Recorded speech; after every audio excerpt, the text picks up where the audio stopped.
வணக்கம். மாநில செய்திகள் வாசிப்பவர் வடிவழகி கபிலன்.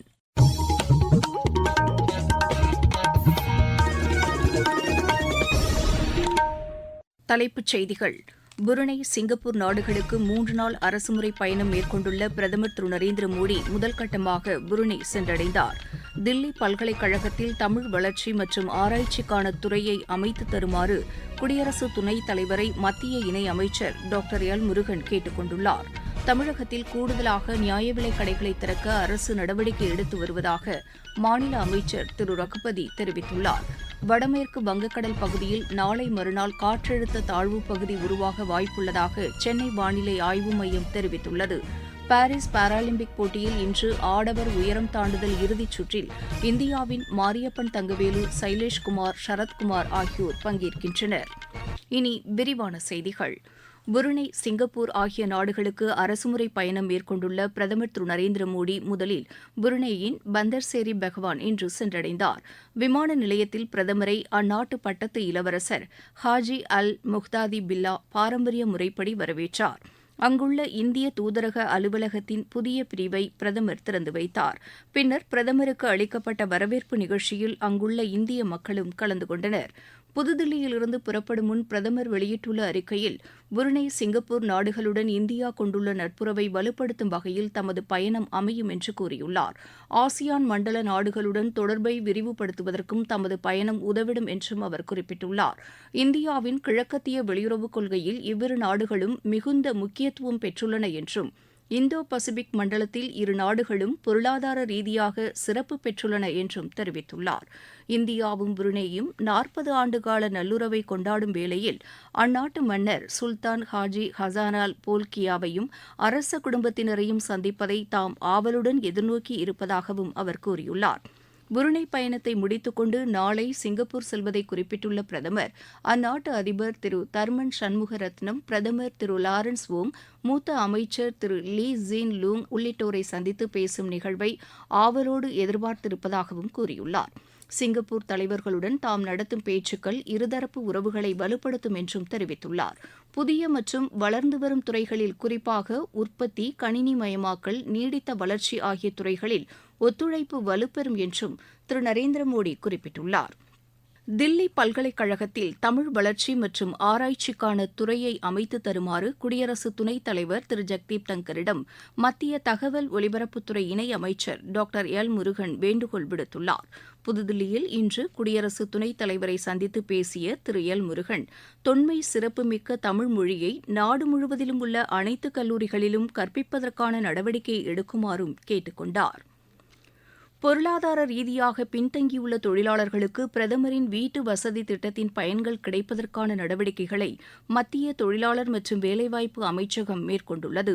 அந்த அமைச்சகம் அனைத்து மாநிலங்களுக்கும் எழுதியுள்ள கடிதத்தில், இடம்பெயர்ந்த தொழிலாளர்கள், கட்டுமானம், பீடித் தொழில், திரைப்படத்துறை, நிலக்கரி அல்லாத சுரங்கத் தொழில், ஒப்பந்த தொழிலாளர்கள் மற்றும் அமைப்புசாரா தொழிலாளர்களுக்கு பிரதமரின் வீட்டு வசதி திட்டத்தில் வீடு ஒதுக்கீடு செய்ய நடவடிக்கை எடுக்கப்பட வேண்டும் என்று கேட்டுக் கொள்ளப்பட்டுள்ளது. பிரதமரின் வீட்டு வசதி திட்டத்தை 2029ஆம் ஆண்டு வரை 5 ஆண்டுகள் நீட்டிப்பதற்கு மத்திய அமைச்சரவை ஒப்புதல் வழங்கியுள்ள நிலையில் தொழிலாளர் நலத்துறை இந்த நடவடிக்கையை எடுத்துள்ளது. பிரதமரின் வீட்டு வசதி திட்டத்தின் கீழ் மேலும் 2 கோடி மக்களுக்கு வீடு கட்டித்தரும் இலக்குடன் 5 ஆண்டு காலம் இத்திட்டத்தை நீட்டித்து மத்திய அரசு உத்தரவிட்டுள்ளது.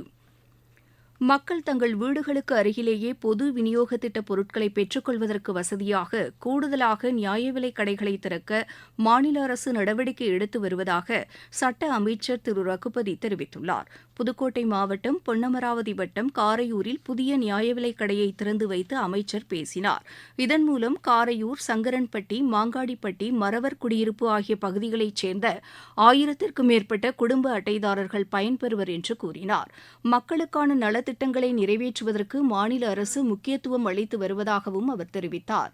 இந்நிகழ்ச்சியில் 32 பயனாளிகளுக்கு இலவச வீட்டுமனை பட்டாக்களையும் திரு ரகுபதி வழங்கினார். நீங்கள் கேட்டுக்கொண்டிருப்பது மாநில செய்தி அறிக்கை. புதிய குற்றவியல் சட்டங்களின் சிறப்பு அம்சங்கள். இந்த புதிய சட்டங்கள் நீதியில் மட்டுமே கவனம் செலுத்துகிறதே தவிர தண்டனையில் அல்ல. பயங்கரவாத செயல் வரையறுக்கப்பட்டுள்ளது.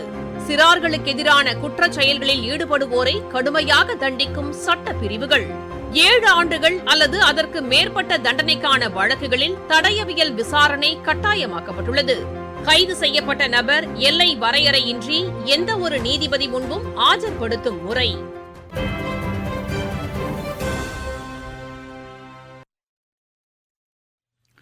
வடமேற்கு வங்கக்கடல் பகுதியில் நாளை மறுநாள் காற்றழுத்த தாழ்வுப் பகுதி உருவாக வாய்ப்புள்ளதாக சென்னை வானிலை ஆய்வு மைய இயக்குநர் திரு செந்தாமரை கண்ணன் தெரிவித்துள்ளார். தமிழகம் மற்றும் புதுச்சேரியில் அடுத்த 2 நாட்களுக்கு மிதமான மழை பெய்யக்கூடும் என்றும் எமது செய்தியாளரிடம் அவர் தெரிவித்தார். மத்திய மேற்கு மற்றும் வடமேற்கு வங்கக்கடல் பகுதிகளில் செப்டம்பர் 5ஆம் தேதி வாக்கில் ஒரு காற்றழுத்த தாழ்வுப் பகுதி உருவாகக்கூடும். தற்போது ஆந்திர பகுதிகளின் மேல் நிலவும் வளிமண்டல மேலடுக்கு சுழற்சியின் காரணமாக தமிழகம், புதுவை மற்றும் காரைக்கால் பகுதிகளில் அடுத்த 2 நாட்களுக்கு ஓரிரு இடங்களில் இடி மின்னலுடன் கூடிய லேசானது முதல் மிதமான வரை மழைக்கு வாய்ப்புள்ளது. மீனவர்களுக்கான எச்சரிக்கையை பொறுத்தவரை அடுத்த 5 நாட்களுக்கு குமரி கடற்பகுதிகள், மன்னார் வளைகுடா பகுதிகள் மற்றும் தென் தமிழக கடலோர பகுதிகளிலும், மத்திய வங்க கடல் பகுதிகள் மற்றும் வடக்கு ஆந்திர கடலோர பகுதிகளிலும், மத்திய மேற்கு அரபிக்கடல் பகுதிகள் மற்றும் தென்மேற்கு அரபிக்கடல் பகுதிகளிலும் சூறாவளி காற்று வீச வாய்ப்புள்ளதால் மேற்கண்ட நாட்களில் மீனவர்கள் இப்பகுதிகளுக்கு செல்ல வேண்டாம் என்று அறிவுறுத்தப்படுகிறார்கள். விநாயகர் சதுர்த்தி நெருங்கி வருவதை அடுத்து மண்பாண்ட தொழிலாளர்கள் விநாயகர் சிலைகளை தயாரிக்கும் பணியில் தீவிரமாக ஈடுபட்டு வருகின்றனர். வேலூர் மாவட்டத்தில் உள்ள மண்பாண்ட தொழிலாளர்களுக்கு மத்திய அரசின் விஸ்வகர்மா திட்டத்தின் கீழ் இயந்திரங்கள் வழங்கப்பட்டுள்ளன. தங்களது தொழிலை விரைவாக முடிப்பதற்கு இந்த இயந்திரங்கள் பேருதவியாக உள்ளன என்று பயனாளிகள் எமது செய்தியாளரிடம் தெரிவித்தனர். சின்ன 1 அடி புள்ளியிலிருந்து 5 அடி புள்ளி வரைக்கும் செய்து இருக்கும். மத்திய அரசு மிஷின் தராங்க, மாநில அரசு மருந்து கொடுத்து கொஞ்சம் டெலிவரி பண்ணுறாங்க. எங்களை அது கொஞ்சம் நின்று எங்களுக்கு கரெக்டாக கொடுத்தாங்கன்னா எங்கள் செஞ்சுருப்போம். எங்களுக்கு தலைமுறை எங்கள் அப்பா அம்மா தான் எங்களுக்கு சரியாக படிக்க வைக்கல. எங்கள் பசங்களாவது இது உலக வச்சு நாங்கள் படிக்க வேலை உற்பத்தி பண்ணி நாங்கள் படிக்க வைக்கலாம்னு இருக்கிறோம். எங்கள் தலைமுறையாக செஞ்சுன்னு வராங்க மண்பானை தொழில். அப்புறம் 1 அடியிலேருந்து 4 அடி 5 அடி வரைக்கும் விநாயகர் செய்கிறோம். விநாயகர் விலை 150லேருந்து 3000 வரைக்கும் விநாயகர் செய்கிறோம். மண் தான் கிடைக்கல எங்களுக்கு. மண் கிடச்சா நல்லாயிருக்கும். மண் எடுக்கிறதுக்கு உதவி பண்ணாமல் அதுவே எங்களுக்கு பெரிய உதவியாக இருக்கும். மாவட்டச் செய்திகள். அரியலூர் மாவட்டம் செந்துறை ஒன்றியத்தில் உள்ள இருங்குடாக்குறிச்சி, ஆதானக்குறிச்சி, கோட்டைக்காடு கிராமங்களில் உள்ள மக்களுக்கு சுகாதாரமான குடிநீர் வழங்குவதற்காக குடிநீர் சுத்திகரிப்பு நிலையம் அமைப்பதற்கான பணியை மாநில அமைச்சர் திரு சிவசங்கர் இன்று தொடங்கி வைத்தார். தூத்துக்குடி வ.உ. சிதம்பரனார் துறைமுகத்தில் பிரதமரால் தொடங்கி வைக்கப்பட்ட 7000 கோடி ரூபாய் மதிப்பிலான வெளி துறைமுக வளர்ச்சித் திட்டத்திற்கான பொதுமக்கள் கருத்து கேட்பு கூட்டம் இன்று நடைபெற்றது. தூத்துக்குடி மாவட்டத்தில் ஊரக வளர்ச்சித்துறை சார்பில் செயல்படுத்தப்பட்டு வரும் வளர்ச்சித் திட்டப் பணிகளை அத்துறைக்கான கூடுதல் தலைமைச் செயலர் இன்று ஆய்வு செய்தார். நாமக்கல் மாவட்டத்தை சாலை விபத்து இல்லாத மாவட்டமாக உருவாக்கிட அனைவரும் ஒத்துழைப்பு அளிக்க வேண்டும் என்று ஆட்சியர் திருமதி உமா வேண்டுகோள் விடுத்துள்ளார். திருவண்ணாமலை முதல் கள்ளக்குறிச்சி வரை விரிவுபடுத்தப்படும் 4 வழிச்சாலை பணிகளை ஆட்சியர் திரு பாஸ்கர பாண்டியன் இன்று நேரில் ஆய்வு செய்தார். திருப்பத்தூர் மாவட்டத்தில் பெண் குழந்தைகளை காப்போம், பெண் குழந்தைகளுக்கு கற்பிப்போம் திட்டத்தின் கீழ் ஆட்சியர் மற்றும் காவல்துறை கண்காணிப்பாளர் தலைமையில் விழிப்புணர்வு நிகழ்ச்சி இன்று நடைபெற்றது. நெல்லை தாமிரபரணி ஆற்றில் பருவமழை முன்னெச்சரிக்கை தொடர்பாக பள்ளி கல்லூரி மாணவர்களுக்கு வெள்ளத்தடுப்பு தொடர்பான ஒத்திகை நிகழ்ச்சியில் அதிநவீன உபகரணங்களைக் கொண்டு தீயணைப்புத் துறையினர் செய்து காண்பித்தனர். நீலகிரி மாவட்டத்தில் விளையும் கேரட், உருளைக்கிழங்கு, பூண்டு ஆகிய மலை காய்கறிகளுக்கு புவிசார் குறியீடு வழங்க வேண்டும் என அம்மாவட்ட காய்கறி உற்பத்தியாளர் சங்கத்தினர் கோரிக்கை விடுத்துள்ளனர். விளையாட்டுச் செய்திகள். பாரிஸ் பாராலிம்பிக் போட்டியில் இன்று ஆடவர் உயரம் தாண்டுதல் இறுதிச் சுற்றில் இந்தியாவின் மாரியப்பன் தங்கவேலு, சைலேஷ்குமார், சரத்குமார் ஆகியோர் பங்கேற்கின்றனர். மகளிர் துப்பாக்கிச் சுடுதல் பிரிவு இறுதிச் சுற்றில் அவானி லேக்கரா இன்று பங்கேற்கிறார். தாய்லாந்து சர்வதேச டென்னிஸ் போட்டியில் இந்தியாவின் ஸ்ரீவள்ளி ரஷ்மிகா காலிறுதிக்கு முந்தைய சுற்றுக்கு முன்னேறியுள்ளார்.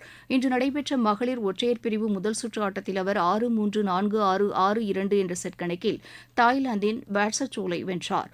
18 வயதுக்குட்பட்டோருக்கான ஆசிய கோப்பை கூடைப்பந்து போட்டியில் இந்தியா இன்று ஈரானை எதிர்கொள்கிறது. ஜோர்டானில் இப்போட்டி இரவு 7 மணிக்கு தொடங்குகிறது. தென்கொரியாவில் நடைபெற்று வரும் சர்வதேச மகளிர் டென்னிஸ் போட்டியின் இரட்டையர் பிரிவில் இந்தியாவின் பிரார்த்தனா தாம்ப்ரே, நெதர்லாந்தின் அரியனே ஹார்டோனா இணை காலிறுதிக்கு முன்னேறியுள்ளது. மீண்டும் தலைப்புச் செய்திகள்.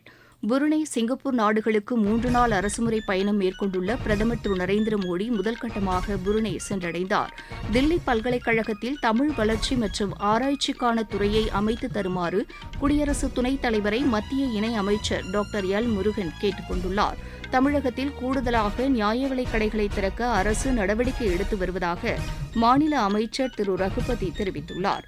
வடமேற்கு வங்கக்கடல் பகுதியில் நாளை மறுநாள் காற்றழுத்த தாழ்வுப் பகுதி உருவாக வாய்ப்புள்ளதாக சென்னை வானிலை ஆய்வு மையம் தெரிவித்துள்ளது. பாரிஸ் பாராலிம்பிக் போட்டியில் இன்று ஆடவர் உயரம் தாண்டுதல் இறுதிச் சுற்றில் இந்தியாவின் மாரியப்பன் தங்கவேலு, சைலேஷ் குமார், சரத்குமார் ஆகியோர் பங்கேற்கின்றனர். இத்துடன் இந்த செய்தி அறிக்கை நிறைவு பெற்றது.